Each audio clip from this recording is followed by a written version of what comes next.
Donc, actuellement, il y a des choses qui se passent à la Nuit debout, mais les manifestations, la loi El Khomri qui va peut-être passer qui passe en 49.3. Donc on est dans une situation qui est assez désastreuse et de plus en plus les gens font le lien entre la situation désastreuse à laquelle on est confronté et l'Union européenne. Il y a de plus en plus de gens qui marquent une distance, disons, certaine avec l'Union européenne. Au départ, l'Union européenne, ça semble être une bonne chose, l'idée de s'allier avec d'autres peuples pour faire masse, pour échanger. Vraiment, ça semble quelque chose de bien. Est-ce qu'il y a quelque chose, est-ce qu'il y a eu un moment précis dans lequel il y a eu comme une sorte de rupture? C'est-à-dire que les choses étaient positives, puis subitement, clac, quelque chose s'est passé qui a fait que l'Union européenne est devenue un élément négatif dans l'évolution sociale? Ou est-ce que c'était déjà intrinsèque à la construction elle-même? On peut répondre de deux façons à votre question. En fait, il y a eu plusieurs moments de rupture, en fait. Il y a eu l'acte unique de 1986, qui a été tricoté par Jacques Delors, alors président de la Commission européenne, avec son bras droit de l'époque, qui était un Britannique proche de Margaret Thatcher. Donc c'était dans la lignée du triomphe du libéralisme dans les pays anglo-saxons, que ce soit aux États-Unis ou en Grande-Bretagne. Donc il y a eu cet acte unique en Europe qui a notamment libéralisé tous les mouvements de capitaux entre les pays signataires et vis-à-vis des pays tiers. Ce qui a rendu la circulation du capital ultra facile et ultra rapide. Et qui a renforcé la concurrence entre le capital et le travail, parce que le travail est beaucoup moins mobile, forcément. Il y a eu ensuite le traité de Maastricht en 1992 et la création de la monnaie unique, qui s'est produit au même moment pratiquement que la réunification allemande. Donc ces deux phénomènes que sont la réunification allemande et la création de l'euro ont considérablement accéléré la montée en puissance de l'Allemagne, qui est aujourd'hui la puissance ultra dominante au sein de l'Union européenne et dont la puissance, favorisée par un euro qui est construit sur le modèle de l'ancien Deutschmark, dont la puissance dévore aujourd'hui tout le reste de la construction européenne. Donc oui, il y a eu des mouvements de rupture successifs, mais toutefois, au départ, il faut savoir que dès les années 50 et dès l'Europe des pères fondateurs, dès l'Europe de Jean Monnet, le choix qui a été fait, ça a quand même été le choix d'une Europe technique. Ça a commencé avec la mise en commun du charbon et de l'acier via la CECA. Donc ça a été le choix d'une Europe technique qui soit le plus possible éloignée des peuples, dont on supposait, après les guerres mondiales, qu'ils étaient les responsables, par leur passion politique, qu'ils étaient les responsables de la guerre. C'était ça l'Europe de Jean Monnet.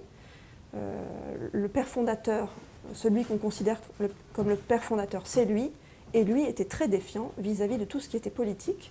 Il préférait privilégier l'économie et la technique. Le fait que l'Allemagne soit finalement un peu l'hégémone, si on veut faire chic, de l'Union européenne que vous pointiez, disons, tout à l'heure, c'est peut-être pas forcément gênant? C'est gênant dans la mesure où elle a ses propres intérêts nationaux. On a dit qu'avec l'Union européenne, on tentait d'effacer les nations. En fait, ça ne s'est pas du tout passé comme ça. Elles sont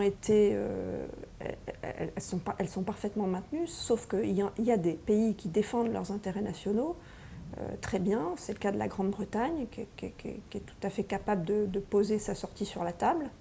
C'est le cas de l'Allemagne, qui fait systématiquement primer ses intérêts nationaux. Et on parle souvent d'égoïsme allemand, etc. C'est pas du tout ça. C'est simplement dans la logique d'une puissance consciente d'elle-même et qui fait ce qui est bien pour elle. Le problème, c'est que ce qui est bien pour l'Allemagne, que ce soit géopolitiquement, que ce soit économiquement, c'est pas forcément bien pour les autres. Et on le voit bien économiquement. L'Allemagne, c'est un pays vieillissant qui a besoin d'engranger des excédents commerciaux parce qu'elle va devoir affronter une crise démographique, un vieillissement rapide de sa population, qui donc n'a surtout pas besoin d'inflation, qui a besoin d'une politique monétaire très orthodoxe. Mais cette politique monétaire qu'elle impose, et qu'elle peut d'autant mieux imposer que l'euro a été construit sur le modèle du mark, détruit les économies des pays du Sud.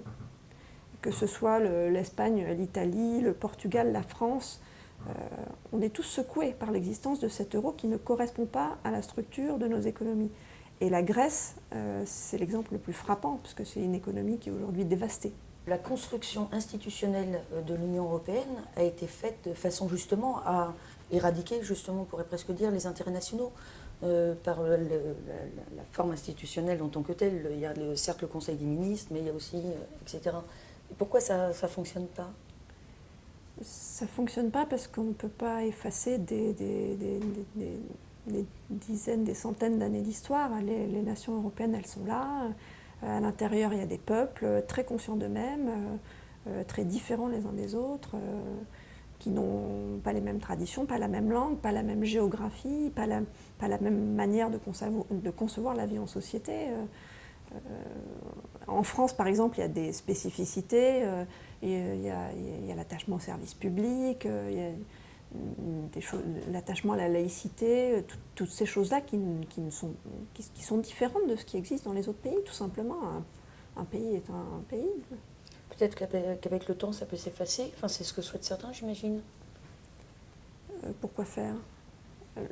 Ça servirait à quoi que ça s'efface? Parce que je lis les textes des gens qui sont favorables à la création d'une Europe fédérale. Et en fait, ce que je comprends leur objectif, qui est de créer un ensemble vaste, beaucoup plus vaste que la France, l'Allemagne, l'Italie, l'Espagne, qu'ils considèrent comme des puissances trop petites. Et ils disent qu'il faut effacer les nations pour créer une Europe fédérale. Mais ce ne serait pas un effacement, ce serait un redéploiement de l'idée nationale, ce serait un redéploiement de la souveraineté, mais à une échelle plus large. Donc qu'est-ce qu'on aurait au final? On aurait un nouveau pays. Est-ce qu'il faut casser des pays pour créer un nouveau pays et quel est l'intérêt? Moi, je ne comprends pas l'intérêt de cette démarche. Est-ce qu'on serait plus fort face aux USA, par exemple? Mais pour l'instant, on est plus faible. Pour l'instant, on est plus faible parce qu'on veut faire au forceps des choses que les peuples refusent, qui nous divisent. Il n'y a qu'à voir aujourd'hui ce que sont les relations entre la Grèce et l'Allemagne. Quand vous voyez des caricatures sur la Grèce dans la presse allemande, ou même certains, pendant la crise grecque de l'été dernier, il y a eu certains textes qui sont sortis dans des journaux conservateurs qui étaient abominables. Tout ça, cette volonté d'unification au forceps génère beaucoup plus de colère et d'acrimonie qu'elle ne facilite le rapprochement des peuples. Si je suis ce que vous dites, l'Union européenne ne semble pas du tout une belle chose. Certes, je peux comprendre que là, tout de suite, peut-être que ça ne semble pas particulièrement positif, ces actions, mais je sais pas, il suffirait que les peuples se mettent d'accord par des votes, peut-être par l'intermédiaire du Parlement européen pour que les choses évoluent. Le Parlement européen, ce n'est pas un parlement démocratique normal parce que il n'est pas représentatif d'un peuple européen, puisqu'on n'a pas un peuple européen, on a 28 peuples européens qui d'ailleurs votent à ces élections dans des cadres nationaux.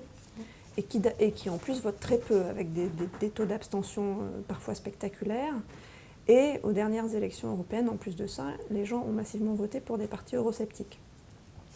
S'entendre dans le cadre du Parlement européen, j'y crois moyen, d'autant plus que ce n'est pas au sein des institutions européennes l'institution qui a le plus de pouvoir. En fait, les institutions majeures, ce sont des institutions qui sont dites indépendantes, et qui sont la Commission européenne, qui est la moins indépendante parce que elle fonctionne quand même en duo avec le Conseil, qui est l'instance la plus politique et qui réunit les chefs d'État et de gouvernement. Et deux autres institutions très très importantes que sont la Banque centrale européenne et la Cour de justice de l'Union européenne, qui est un organe assez peu connu, mais qui produit énormément de droits. Et c'est du droit qui n'est pas, ça n'est pas le droit contenu dans les traités. On connaît les traités, mais on connaît assez peu les arrêts de la Cour de justice, parce que d'abord ils sont très peu commentés dans les médias, à part dans la presse juridique spécialisée, et on n'a pas forcément l'idée de ce qu'elle fait. Et ce qu'elle a décidé, la Cour de justice, depuis qu'elle existe, c'est que d'abord, le droit européen prime sur les droits nationaux. Et ça, c'est très engageant, parce que ça veut dire qu'un gouvernement qui arrive au pouvoir dans un pays, même s'il bénéficie de la légitimité qui est due à son élection récente, il est quand même soumis au droit européen qui est supérieur. Donc, il ne peut pas, un pouvoir politique national ne peut pas voter tout ce qu'il veut. Donc là, on a une atteinte quand même majeure à la démocratie. Et ça existe depuis les années 60. Mais la Cour de justice, depuis les années 60, elle a continué à travailler et elle a produit énormément d'arrêts qui sont, pour ce qui est du domaine économique, des arrêts à connotation très libérale, qui sont des arrêts qui sont systématiquement en défaveur du droit syndical, en faveur de la libre concurrence, de la libre circulation des travailleurs. Elle a beaucoup œuvré à ce que la directive sur les travailleurs détachés soit applicable à son plein potentiel, etc. etc. Mais tout ça est assez peu connu, mais il y a une quantité assez incroyable d'arrêts de cette Cour qui ont des conséquences économiques dures. Et puis, il y a la Banque Centrale Européenne, qui, elle, est l'institution la plus fédérale, ou véritablement fédérale, de l'Union, mais qui n'a d'impact que sur la zone euro, puisque c'est elle qui gère l'euro, en fait. Donc, cette institution qui n'a pas de légitimité démocratique, c'est une banque centrale, donc c'est une institution purement technique, parce qu'elle dispose de la monnaie, qui est quand même un attribut de souveraineté, normalement, s'est transformée en acteur politique majeur. Et au moment de la crise grecque de l'été dernier, la Banque Centrale Européenne a véritablement travaillé à casser les reins du gouvernement grec. La Banque Centrale Européenne et l'Eurogroupe, c'est-à-dire la réunion des ministres des Finances de la zone euro, ont exercé une pression phénoménale sur le gouvernement grec, et la Banque Centrale Européenne, qui techniquement est la seule à pouvoir éjecter un pays de la zone euro, a fait savoir à Tsipras très tôt qu'elle était prête à le faire. Donc les négociations étaient biaisées dès lors que la Grèce ne voulait pas sortir de l'euro et qu'elle avait cette épée de Damoclès au-dessus de la tête. C'est peut-être une bonne chose si ça sert l'intérêt général. Il y a 28 intérêts généraux nationaux différents. L'intérêt général de la Grèce ne peut pas être le même que celui de l'Allemagne. Oui, mais c'est pour ça qu'on avait créé des institutions comme la Commission européenne, justement, qui avait cette espèce de distance et qui faisait un droit favorable à l'ensemble des peuples européens, en faisant abstraction des désirs nationaux, on pourrait presque dire. On voit bien que ça ne marche pas.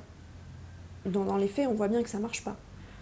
Si vous prenez le cas ne serait-ce que de la zone euro, vous avez des pays qui se sont enrichis avec l'euro, c'est le cas de l'Allemagne, qui a un excédent commercial énorme, et vous avez des pays qui se sont beaucoup appauvris, avec un pays comme la Grèce qui a perdu, depuis la crise de 2008, un quart de son PIB. Et à chaque fois que la Banque Centrale Européenne a une action favorable à l'Allemagne, cette action est défavorable à la Grèce, et vice-versa. En ce moment, la Banque Centrale Européenne a une politique monétaire plutôt coulante parce qu'elle veut relancer un peu d'inflation. Mais là, ce sont les Allemands qui sont complètement braqués. À chaque fois que Mario Draghi, le patron de la BCE, prend une décision de politique monétaire hétérodoxe, les Allemands n'hésitent pas à aller en justice, toute la presse allemande se braque. Il y a des réactions nationales qui sont propres à la culture économique de chaque pays. Donc les besoins, les structures économiques des pays ne sont pas les mêmes, les intérêts ne sont pas les mêmes. Il n'y a pas de raison, à la limite, d'avoir d'union européenne ? Il peut y avoir, il y a des liens entre les pays d'Europe. Il peut y avoir des choses qui soient faites en commun, mais ça a été à une époque, ça a fonctionné. Il y a eu des projets comme Airbus, par exemple, qui ont été faits à deux, entre la France et l'Allemagne. Il y a eu Ariane, il y a eu Erasmus. Erasmus, c'est pas du tout une invention communautaire, hein. Au départ, c'est de l'intergouvernemental. Et d'ailleurs, Et c'est souvent considéré comme la seule chose qui marche. Et d'ailleurs, il y a plusieurs pays qui en sont membres et qui ne sont pas dans l'Union européenne, par exemple la Turquie. Mais ce sont des projets ponctuels. Et ça n'est pas du supranational, et ça n'est pas, comment dirais-je, par exemple dans le cas d'Airbus, ça ne concerne pas 28 pays qui avancent d'un seul et même mouvement sous la contrainte. Ce sont 2 pays qui envisagent un projet très ponctuel, très particulier, qui correspond à des intérêts qu'ils ont ensemble, les deux, qui est révocable parce que ces pays demeurent souverains. Et ce sont des projets, c'est du concret. Mais ce n'est pas de la dilution dans l'unique. Est-ce que je suis à peu près claire ? Oui. Donc il n'y a pas de soustraction démocratique. Ce sont des accords, en fait. Et dans le monde entier, des accords bilatéraux ou trilatéraux, il y en a dans tous les domaines et tous les pays en passent. Mais en revanche, il n'y a que l'Union européenne qui ait décidé de faire du supranational. Si l'Union européenne n'est pas réformable, et d'ailleurs peut-elle l'être, est-ce que ça veut dire qu'il faut jeter le bébé avec l'eau du bain, enfin, tout passer par-dessus bord, casser l'Europe? L'Europe en tant que continent, non, l'Union européenne. Mais en tant qu'écheveau d'institutions qui sont économiquement mauvaises et démocratiquement mauvaises, oui, je crois. Je crois, d'abord parce qu'il faut se débarrasser de la monnaie unique, parce qu'elle détruit mais en profondeur l'économie de certains pays. Et ensuite, je pense qu'il faut aussi que le droit européen cesse de primer sur les droits nationaux parce que les parlements nationaux qui votent les lois sont les seuls détenteurs de la légitimité démocratique que leur confèrent les peuples qui les mandatent. Donc il faut que ces parlements, lorsqu'ils votent des lois, il faut que ces lois redeviennent les textes qui priment. Et de même pour les constitutions. La Constitution française a été réformée à plusieurs reprises pour intégrer dedans des traités européens, mais si on fait ça à chaque fois, la Constitution cesse d'être la loi fondamentale. Or, la loi fondamentale, c'est bel et bien la Constitution, ce ne sont pas les traités. Mais comme on les inclut dedans, ces traités deviennent quasi constitutionnels. Donc ça pose bien ce ne sont plus des traités de partenariat, ce sont des traités d'intégration. Et ça pose un problème démocratique. Ça me sidère un petit peu en même temps ce que vous dites, parce que, à entendre plein de gens qui pensent, quoi, apparemment, en tous les cas, normalement, que l'Union européenne cesse d'exister, et c'est la peste, le choléra, le déluge, pendant 40 jours, et en tous les cas, le repli sur soi-même, qui ne donne pas cette possibilité d'être une force économique importante. Mais parce que les gens croient que ça va effacer le continent. L'Europe en tant que continent ne va pas être engloutie par les eaux. Il y aura toujours des pays qui vont être voisins les uns des autres, qui vont collaborer les uns avec les autres, qui vont commercer les uns avec les autres. Mais ça va être une catastrophe économique, c'est ce qu'on entend. Mais c'est une catastrophe économique. C'est une catastrophe économique. La BCE fait ce qu'elle peut actuellement pour éviter qu'on tombe dans la déflation, c'est-à-dire un cercle vicieux de baisse des prix et des salaires, qui est une catastrophe économique, qui fera des dégâts considérables. Et les dégâts ont déjà lieu. Il y a 50% de jeunes au chômage en Espagne, par exemple. Et en Grèce, je pense que c'est même plus la peine d'en parler tellement c'est grave. C'est-à-dire que les gens ne se soignent plus, le système de santé est dévasté, les gens ont du mal à manger à leur faim. Donc ça, c'est une vraie catastrophe. Est-ce que ça peut être pire ?